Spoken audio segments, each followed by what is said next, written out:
Hyderabad trains చాలా చల్లగా ఉంది, ఎందుకంటే ట్రైన్ అంటున్నది స్పెషల్ ఇది బస్సు గైస్. ట్రైన్ అంటుంది పిచ్చేమో స్క్రూ లూజ్ అయ్యింది, స్క్రూ తీసి మళ్ళీ ఇంకో స్క్రూ గైస్ చూడండి గైస్.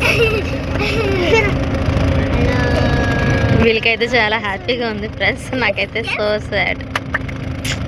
నాకైతే హైదరాబాద్ వెళ్ళాలనే లేదు, ఎందుకంటే అమ్మ వాళ్ళు వదిలి వెళ్తుంటే ప్రతి ఒక్కరికి ఫీలింగ్ ఎలానో ఉంటుంది కదా. సో నాకు కూడా సేమ్ ఫీలింగ్, బట్ తప్పదు కదా, వెళ్ళాలి. చాలా రోజులు వచ్చింది అని అబద్ధాలే చెప్తారు గైస్. ఒక రోజు వచ్చింది కూడా ఈ బస్కి. ఏ మమ్మీ యాక్టింగ్ చేస్తుంది, నీ కళ్ళది కనబడట్లేదు.